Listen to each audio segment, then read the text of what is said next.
се поколеба дори за миг. Тръгнах без посока и път към себе си открих.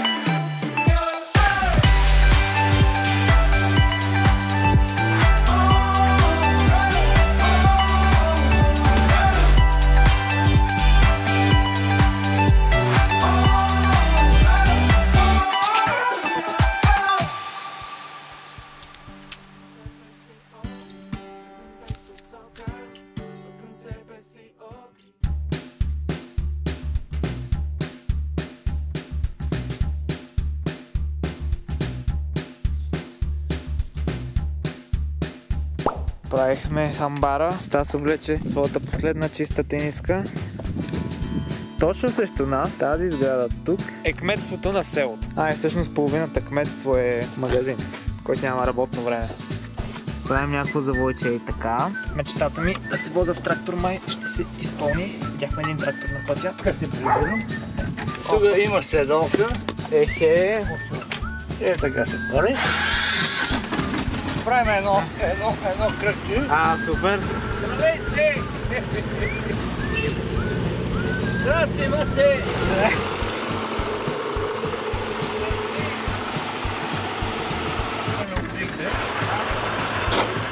Бакилерски бек вратар, увел бъж тук по селата и така. Вратар? Ти кои години си играл? 74-та и 5-та и 6-та. Беше ми много приятно. И на мен също. Всичко добро. Чао, чао.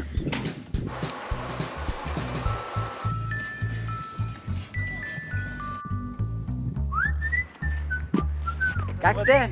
Ти да работници. Абсолютно. На ръкавицата не може да си свали. Няма значение. Крис. И на мен е приятно. Такова име Приятно ми имаме е. ние. Дай да направим една поточна линия. Ма няма поточна линия, тук ги намяскаме за 15 минути всичките. Него да може да ги кири.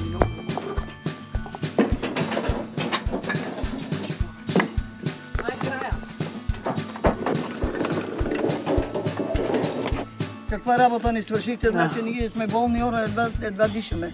И от колко години сте женени? Не помни ме вече. 64. 64. 64-та година. Може да направиш сметка. Чао. Живи и здрави да си. Живи и здрави! За нас е удоволствие. Чао, чао. Правим малко горички. Супер. Пътуваме към Самоков, където ще пристигне. След като посрещнем мяската, последната ни дестинация в нашия маршрут е Мусала. Май никой от нас не е бил. Аз съм бил няколко пъти. Добре, аз не съм бил. Облякохме дебелите дрехи, защото става наистина студено. Видяхме гопито на паркинга, който е мой приятел. Какво ставаме? Как е? Много ми е драго да те видя от Самокова. Заключи ли я, бе? Да, бе. Пристигнахме на автогарата. Между другото, най-гадното време от цялата седмица.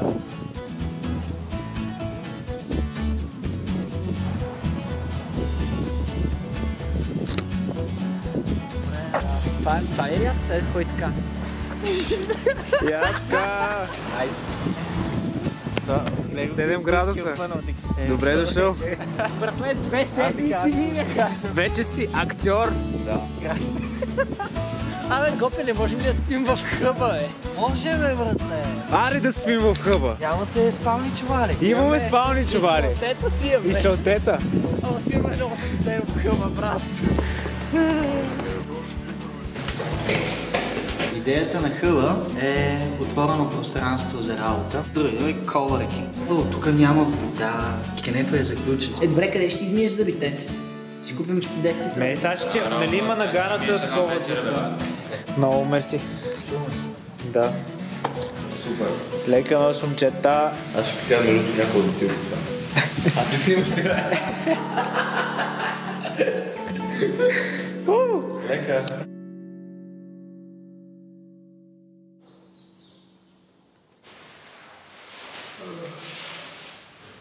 Айде ти се става на брат.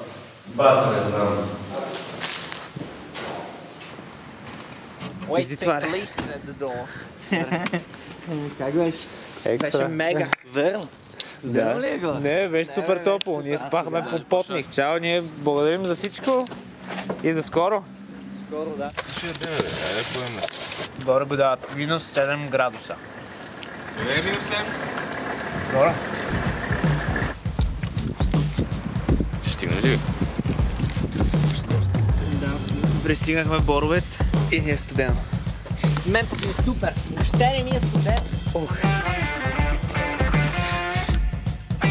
Може да сложим и климчета.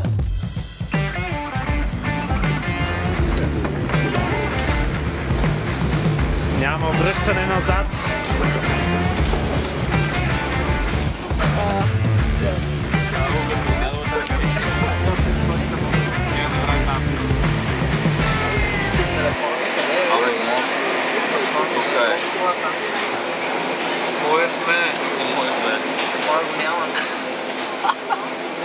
Затвори вратата точно на тази реплика. Значи телефона да сте за някъде. Is the number of day rescues every year goes down, and the number of Стига, бе. mountain rescues. Пак вика, можете да тръгнете. Снимаш се. Сори, мамо.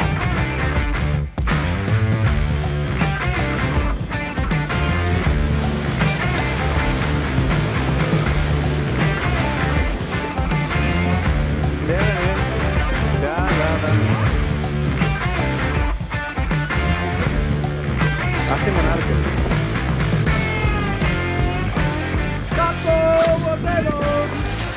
Здравейте, Крис. 5 см снежец, 40 км в час вятър, прекрасно.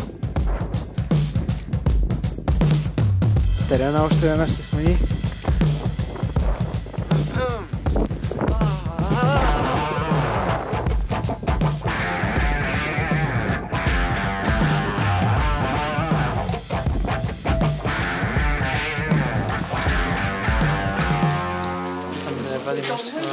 Трябва да стигнеш до нещата.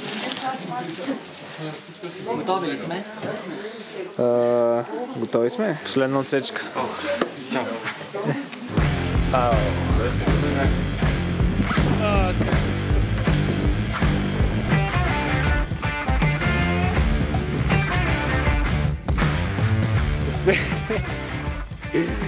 Успяхме! Момчета. Последна дестинация. Final destination. Най-високата точка на България.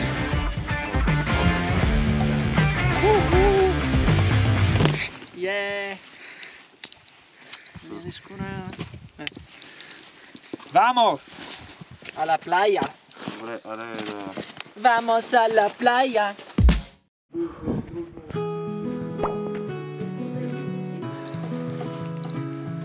Аз страшно ми напомня на първата вечер. Не беше ли пак в една Вакатник? Да, малко. Каква патона колика. Вакатник? Кола колика нямаше... Това трябва да го сложиш във филма. Яска, кажи ми, защо правиш тези неща? Защото печките спряха, защото... С други думи, тока спря и в момента сме на агрегат, светят лампи, Печки не, обаче печки не. а навън си става яко студ. Хора, това не е последната вечер. Не, точно.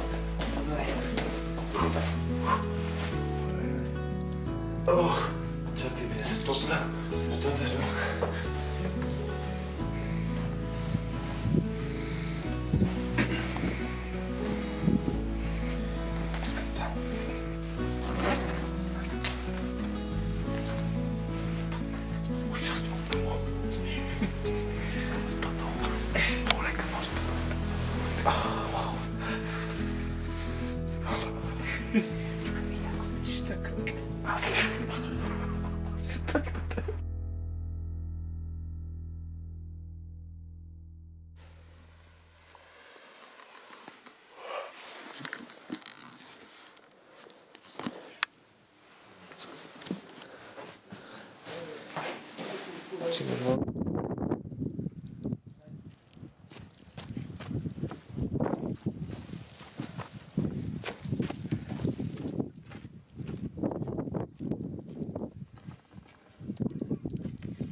Ще време е да се ходи.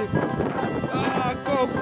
Един приятел се казваше, че ако някога се чудя, какво да правя в живота, ако някога се чудя как да бъда полезен или как да променя света, решението е да правя това, което ме прави жив. Защото света, повече от всякога, това, от което имаме нужда, са хора, които са живи. Аз като не мога да открия ключът за колата. Яска къде за? За мен, Ясен и Стас нямаше значение. Нямаше значение, че спим на минус 7 градуса, завити с 3 одеяла. Нямаше значение, че краката ни бяха мокри. Нямаше значение, че повече от месец нямаше къде да спим, че цял месец ядохме каквото намерим в последния момент. Нямаше значение, че колата ни се разваляше постоянно, че ни гонеха да ни бият, че ни хапаха уси, комари, че губихме зъби и си порязвахме краката в речните камъни. Че ни хвана морската болест и големите порои, че пукахме гуми и ни псуваха сръбски селяни. Че ни свършиха парите и карахме с по 5 лева на ден. Че на Ясен му предстоеше изпит. Аз можех да снимам в Америка, съм тук в забутаната България. Че нямахме обхват, нито интернет. Всичко това нямаше значение. Нямаше значение, че се изгубихме. Защото това ни прави живи. Защо преди 33 дена тръгнахме на пътуването, посвещавайки последното ни лято като тинейджери, никой от нас не знаеше точно. Но сега, бидейки на финалната права, вече може би знам. Всъщност, може би не можеш да се изгубиш нарочно, така както не можеш да се намериш случайно. А ние се намерихме. Намерихме дом. Тук се чувстваме вкъщи. И ето, вече мисля, че е време да се приберем у дома. Ето ти го, бе.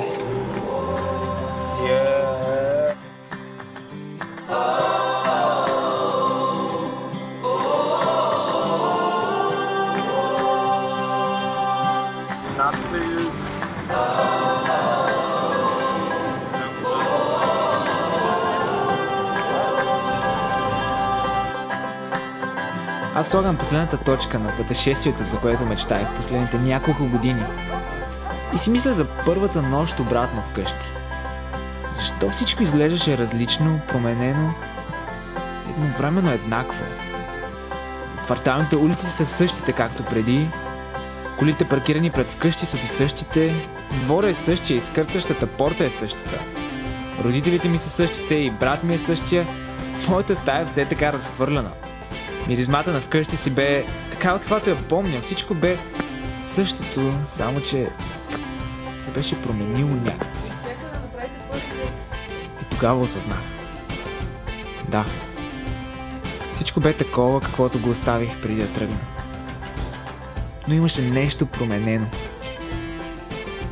Нещо много важно. Аз.